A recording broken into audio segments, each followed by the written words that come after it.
Okay, so I've uploaded part 1 of my Monk beta playthrough, and you know what? Actually, I've gotten through the start zone, and it felt a little bit wrong missing out the start because there's some fun quests there. I think I was probably being a little bit too harsh on the quest design itself, when realistically the problem was that the server was overloaded, not that the quests were rubbish. The servers are still overloaded, and in fact yesterday when I went to finish off the zone it was ridiculous, to the point where it was crashing every 5 minutes.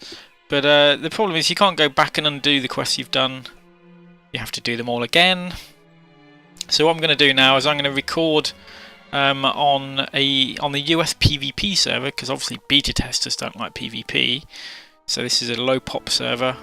It should be relatively quiet at this time of day, and I'm going to play through the zones that I'd played through up until episode 1, and this will be episode 0. But first I wanted to show very quickly the character creator screen, and a lot of other people have showed these off, so I'm not going to spend too much on it. They have changed it a little bit, so I'm not sure I particularly like it, because you have to keep skipping backwards and forwards through the options instead of having them all on one screen.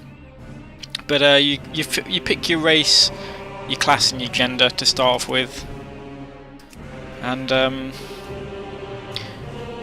it shows you gear that you would expect to have on that particular class that you pick. So it's a nice look at some gear that I've not seen. I'm not sure. I think that's a new, I don't know if it's a tier gear or whether it's just some gear that you're going to get from dungeons, but they all look pretty cool. The Mage's one looks fairly dull, and the Death Knight, I think that's the starting Death Knight stuff. And the yep, so you can check it out on all the different races. Obviously, you know me, I'm going to look at the Hunter, but they all look pretty cool. We're going to pick, we're going to re-roll Moppy on this server. So obviously we're going to pick Monk. You don't see any end tier gear for Monk. I'm assuming it's not been designed yet. So let's play through that. Let's pick Monk, and then you get to pick your face style, your skin colour, hairstyle, hair colour, and facial hair. And like I said, I don't particularly like the fact you have to kind of click around so much. I liked it before, you could scroll through very quickly. Actually, that one doesn't look too bad. Normally now I'm just gonna click randomize now until you find one that looks alright. That was an actual panda there. You know, so that's fine. The females are too happy.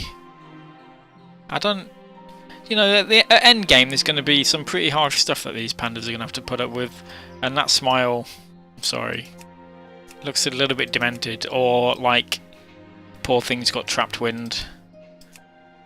The hairstyles are pretty cool, I guess, but we're not going to play female. I've never played a female character. I find it a little bit weird that people do that. Right, we don't really care much about what he looks like.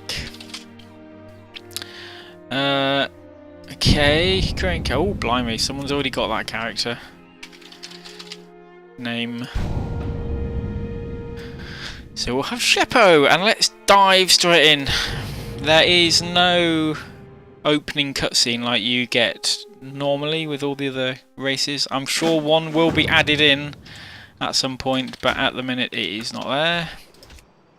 What I want to do is put the UE scale up. And I managed to get the game running really nicely as well. I've got it scaled up to 1080p. Like I said in one of the comments, it does run noticeably slower than Cataclysm and Wrath before it, and I'm not sure whether that's purely because it's the beta or whether it's just the fact that they've added a lot more detail in the starting zone. But what I have noticed, it doesn't really appear to be running much faster in normal zones once you get out of the starting zone, so I think it's probably just an engine thing. Before we start, because we're going to have a lot of things to loot. Auto loot on.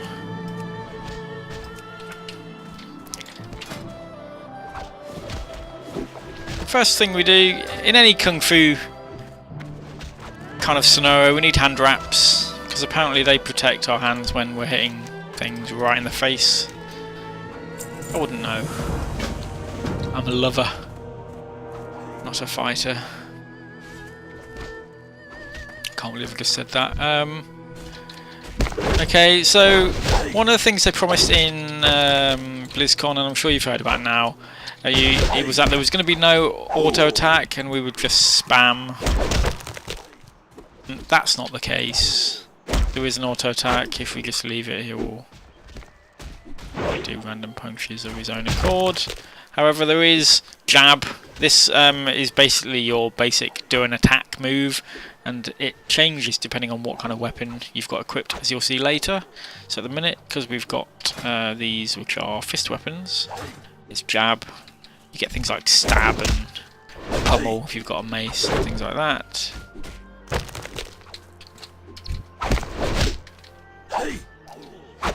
So this is getting used to very basic combat at this point. Oh, isn't it beautiful? I must stop nerdgasming again. I think I was doing it a little bit too much in the episode the other day that I recorded. But it is beautiful. Defeat 6 Hujin trainees or Tshui trainees, and I'm not sure whether I'm pronouncing any of these words correctly. Let's not worry too much about that. All of this zone here is fenced off by an invisible wall, so you can't go exploring. You can't even get through this door until you've done the first quests. And Puff Balio can't even get through it when she has. So that's a little bit unfortunate. Right, so we've got to fight some of these guys here.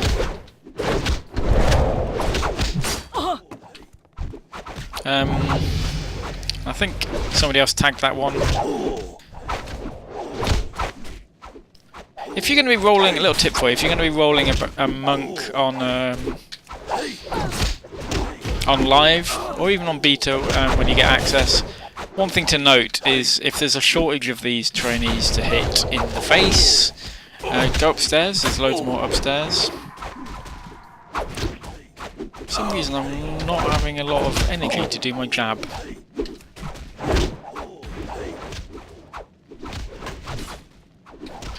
That's 2 of 6. There's plenty out here though, so that's good.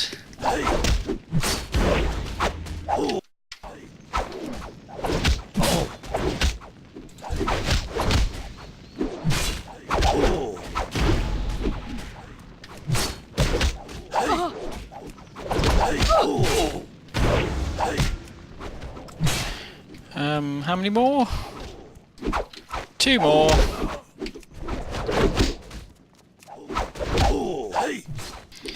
So at the minute we've only got an ability to build our chi. These are these 4 blobs here. Each time we do a jab or a basic attack, we get 1 blob of chi, but the jab takes up 40 energy out of the usual energy source out of 100. Or focus. Snatch the flame from Master Shang-zi's palm, then burn the Edict of Temperance. So that's literally, should be able to pick that up, and then we get that in our hand, which should hurt, but it doesn't for whatever reason. And we have now the roll ability, which you probably will have noticed I used quite a lot in the previous episode. And we have to burn the Edict of Temperance. So, the Edict of Temperance, every wisdom has a time and place, and times are changing for those of us living here on Shen-zin Su. For this lesson, I would ask 2 things of you. For the first, I hold a flame in my hand. Gather your wits, and when you think you're ready, attempt to snatch the flame. Should you succeed, I want you to then climb to the top of this temple and burn the Edict of Temperance that you find there. Right, the other day, around this pillar here, there was about 100 people maybe. all trying to click on this Edict of Temperance, and some Bright Spark had told people to use a macro, and the macro, they were doing it wrong, so basically they were saying the macro. So you'd got people here, the nameplates above them, and then above that, just to make sure you couldn't click it, they'd got chat bubbles covering up the entire screen. Now again, I'm hoping this gets fixed in live, because you can see it takes a little while before it appears again. I'm hoping they must do something to fix it, so if there's a big queue. But if not, the easy way to do it is if you turn off chat bubbles and just stand where I'm stood here. You can click it above people's heads. Like, for some reason, if you stood next to it, it doesn't work.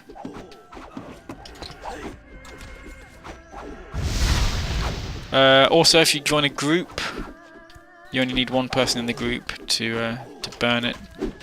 Another little tip there for you. So all these guys just like sparring off against each other. Isn't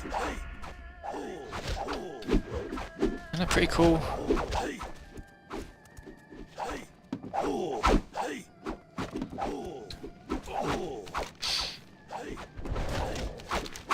The Edict of Temperance is a scroll of wisdom passed down from my elders, wisdom from a more peaceful time. Every lesson has its place, and with darkness on the horizon, the time for this particular wisdom has passed. The burning of the scroll is an acceptance of tidings to come, and a promise to action. Your hand carried the flame, and I suspect that it will continue to do so in the future. Okay, I see great strength and great courage in you, Sheppo, and an unsurpassed purity of soul. That hour is young, but I think you may be ready to face a greater challenge. Go to the bottom of the stairs and across the bridge, there you will find Zhao Minro, one of our eldest students. Challenge and defeat him in honourable combat, and this first phase of your training will be complete. So, find a dude, fight him. Pretty standard fare, but you walk out into this zone here and oh my god, what they're doing with this engine is unbelievable. 10, 12 years down the line. Bearing in mind WoW was in development since about the year 2000. They really have done some awesome work with it.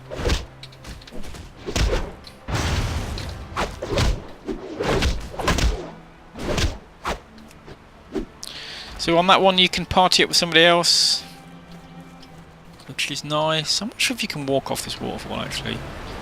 I guess there is only one way to find out, and it looks like I can. Oh well, that's not ideal, is it? And it looks like I'm not the first one to corpse of barely here.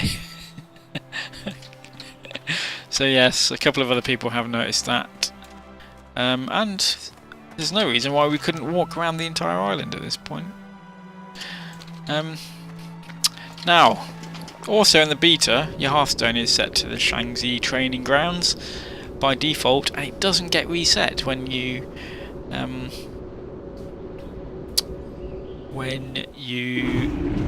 finish the zone. So you can actually come back here at any point, and I'm pretty sure that's going to change in live. If you think about, this is essentially a bit like the Goblin.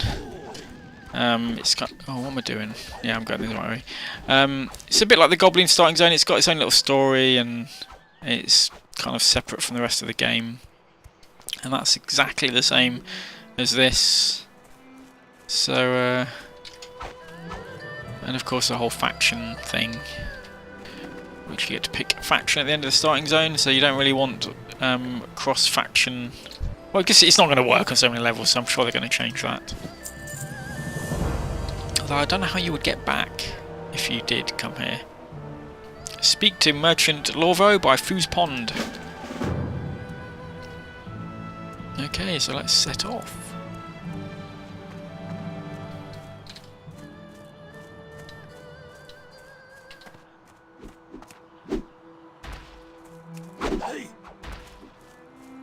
Hey!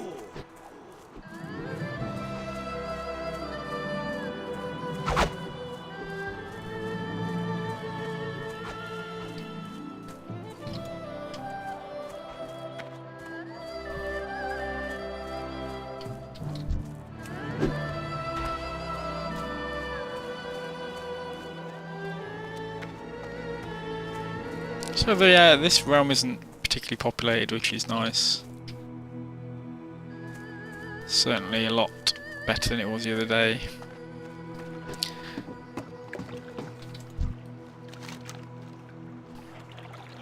I come to ask the famous Aisha Cloud Singer for help, but I couldn't bring myself to intrude on her exercises.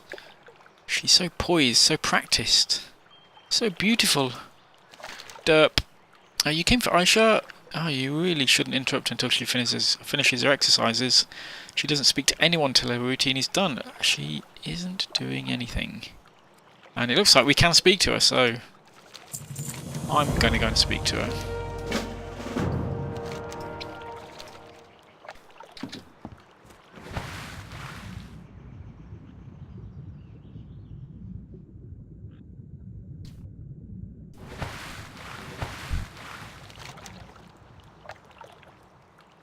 Okay, well, she doesn't mind speaking to us. Can we stand on that lily pad as well?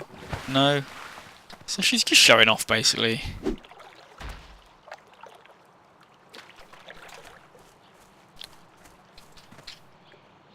Okay, so we've got these kind of little scamps, they're called, that are stealing things from this truck there.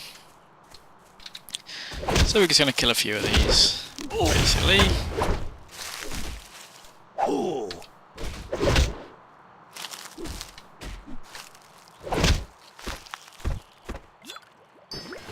We're getting stolen training supplies. You can actually see them walking about with barrels sometimes, but for the most part they just stood about.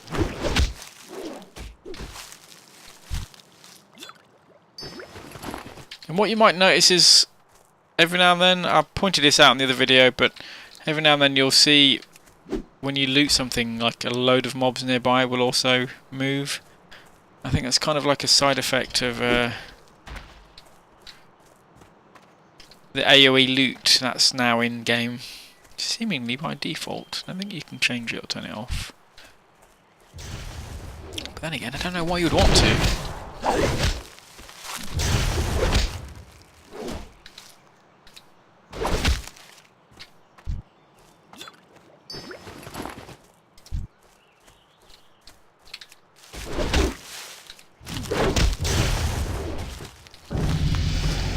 And we've dinged! And we've got 2 nobilities. So let's put on our additional bar.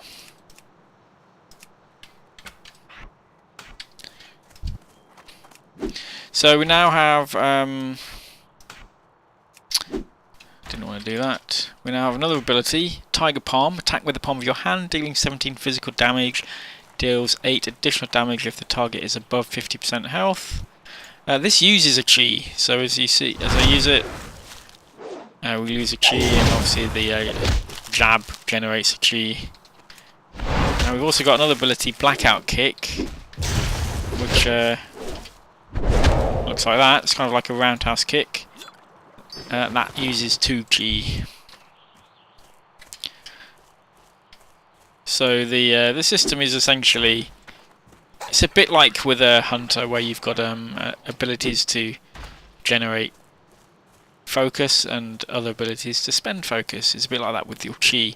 The energy system is kind of redundant, I think. It's just there to stop you spamming abilities over and over and over. Whereas the chi is the thing to get you to think about your rotation and how to plan out the moves you want to do.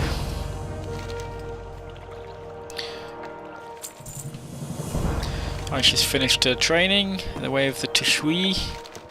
Protect Aisha while she meditates. And she wants us to go to the cave. She's around here.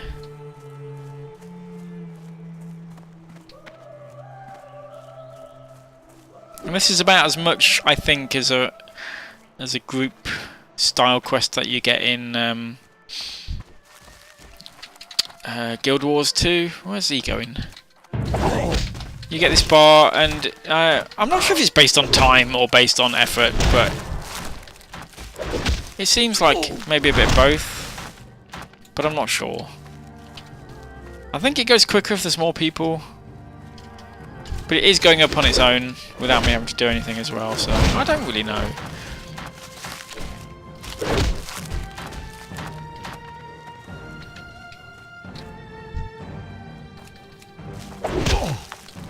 I'm not sure if these scamps feature in Pandaria. They're here, but like you don't see them anywhere else in the starting zone. Oh, we've got some orange ones, look. Oh.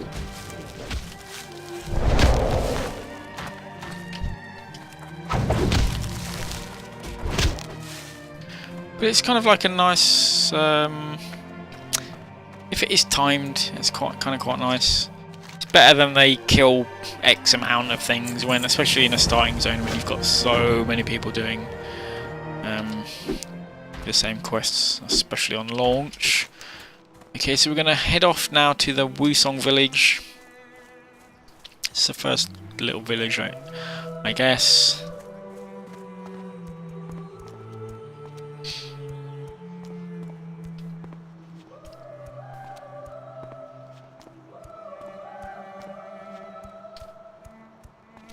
They've done a good job with the music again as well. I don't normally play the game with the music enabled, unless I'm recording stuff. I do, but it's personally I like the first time I'm leveling content. I like to play with the music on because it's pretty awesome and you get a much better sense of the game, I think.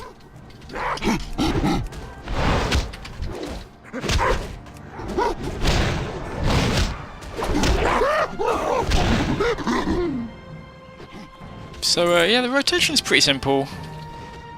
If you can just do a jab and a tiger palm and a jab and a tiger palm, and that seems to work pretty well. Seems your energy refocus is quick enough for you to be able to do that.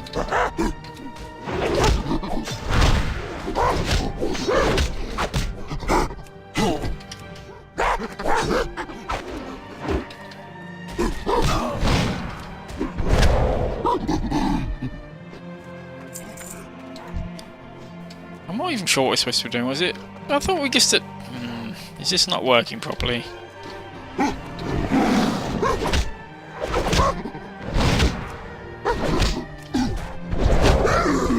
Maybe it is. Maybe I'm just not seeing the fact that it's counting it. And we've dinged again. I don't think we're going to get any abilities from that.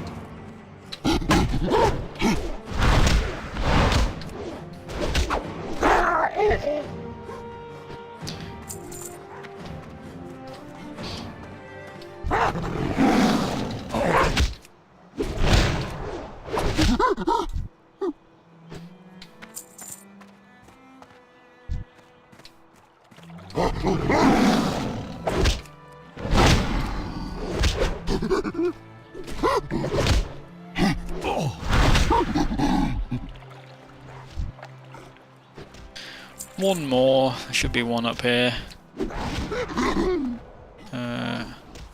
There's one on that tree. Get down from there.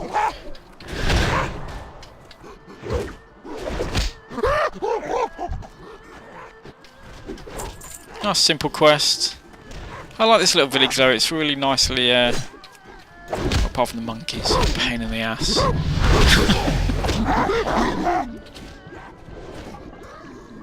It's pretty cool.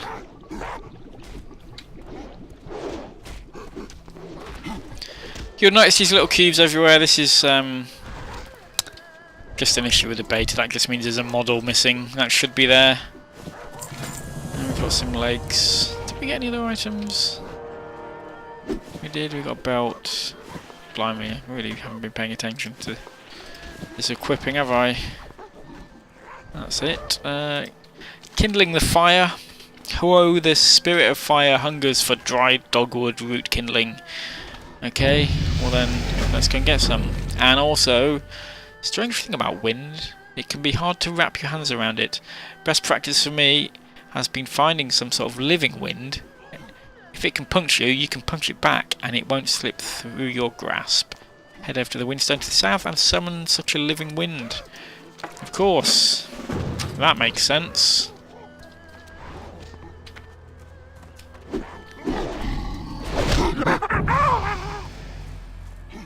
So the roll, as I think it's going to be quite useful in end game for raiding and whatnot, because you can actually roll backwards, and it's on cooldown now, but you can roll sideways as well. So if you're strafing and you roll, it will roll sideways. So I think it's got good utility. The first set of talents as well, in terms of rolling, are quite useful. We've got celerity, your roll and chi torpedo, whatever that is, abilities will move you a slightly longer distance at a slightly quicker speed, and momentum, which on the one that I'm leveling at the minute, I have active. Every time you roll or chi torpedo, your movement speed is increased by 10% for 10 seconds, stacks up to 3 times.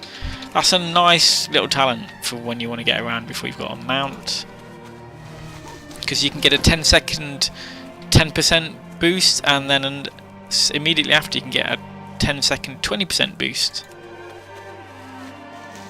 and shortly after that it will come off cooldown again. So it's not quite permanent, and it's not as good as Aspect of the Pack, but it's still pretty effective.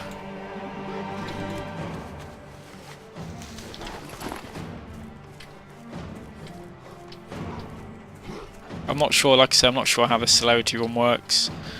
I have seen some monks in dungeons just absolutely flying around, so I think that's probably celerity. We shall have to see how the chi torpedoes work out.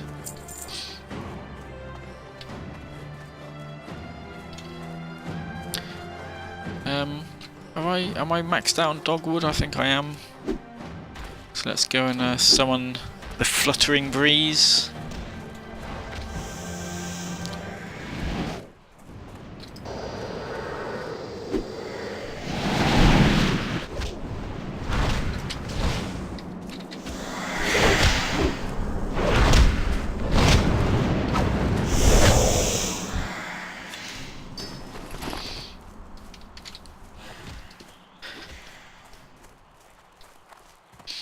I guess the thing about chi, which would have been nice, is if it rejuvenated over time. For example, going into a boss fight, you're going to be without chi at the start, and it's going to take you a couple of seconds to get your chi charge up as well.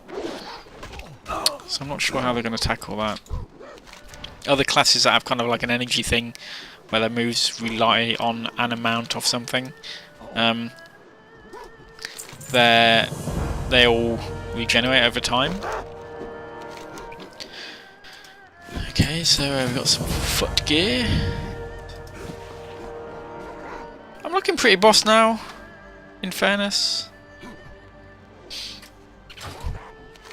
Okay, the Spirit's Guardian, you've done very well this far, my student. You have the materials you need to rekindle Huo, the Spirit of Fire, in the cave to the southwest. He awaits, but he is guarded by Master Li Fei, the Pandarian elder you met in the Cave of Meditation. Go to Master Li Fei with the offerings, prove yourself, then meet Huo. So let's go do that. And that is this way, apparently.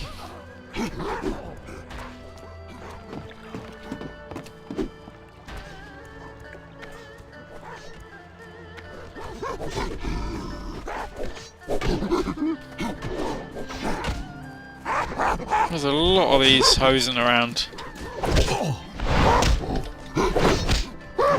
And they come back later as well. We'll see them later in the zone, absolutely ripping it up. Which, I think I died by one of them earlier. Which is never good. It's never good dying, but never at the hand of a monkey.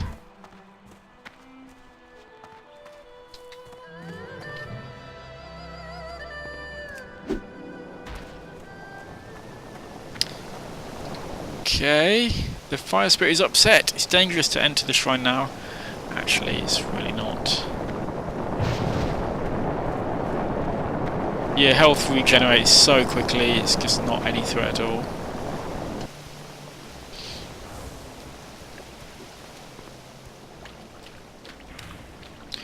Master Li Fei. Through the purity of the fire spirit are we cleansed? Through the passion of its being are we driven? And life isn't about finding yourself, life is about creating yourself.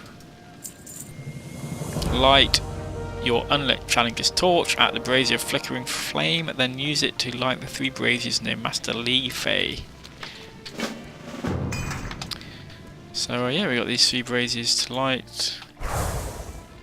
Not the hardest quest I've ever done in the game, if I'm being completely honest with you.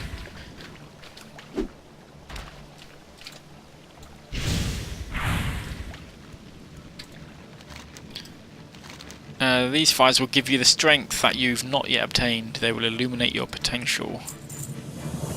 Now we have to defeat Mr. Li Fei in combat. And he immediately does an explosion.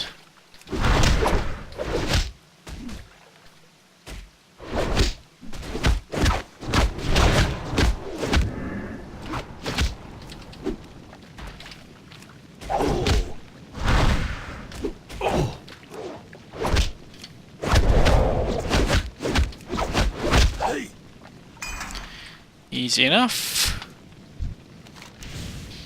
Only the worthy shall pass. Choose your reward. Well, we can have the staff or the mace. I had the mace before, but let's go for the staff this time. Reignite Huo, the spirit of flame. And you'll see now our abilities called Clobber.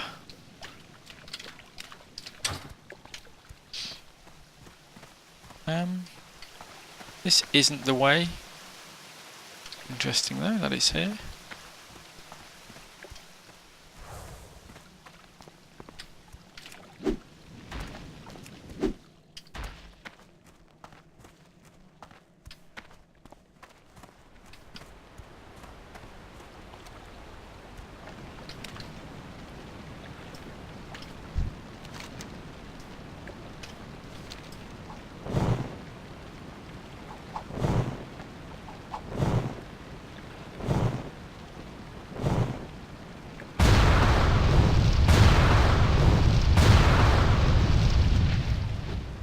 Easy enough. Remember always, the superior warrior is modest in his speech but exceeds in his actions.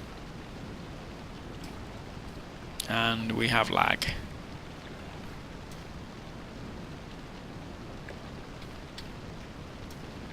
We have a lot of lag.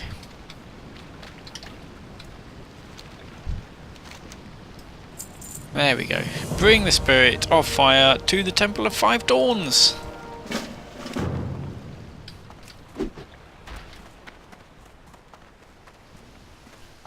I like this. They could have just put some stairs in, but no, they've got us going down a waterfall. It's pretty awesome. So we're off. This is the Temple of the 5 Dawns here. Finally get to go and see what all that's about.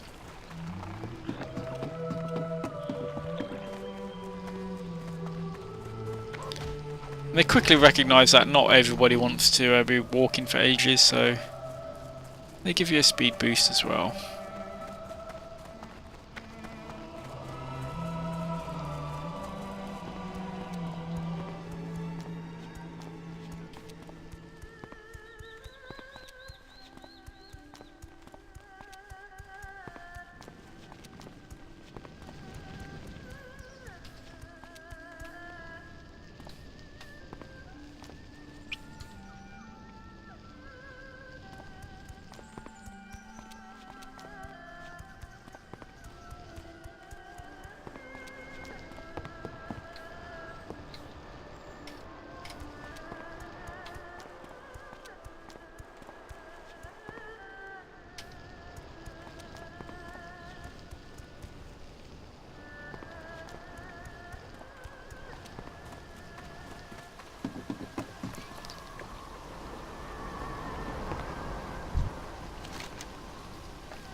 Three letting the light up, and we've got some braziers on fire.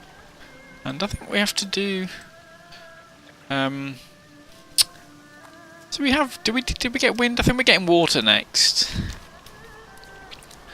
I'm trying to remember now. It was so late when I played it through. Sheppo, you've done very well. Whoa, is here. The temple fires are reignited. You accomplished the challenge I put before you, and with seeming ease. There is a greater purpose in bringing Hero to the temple. It is time that I tell you more of things to come.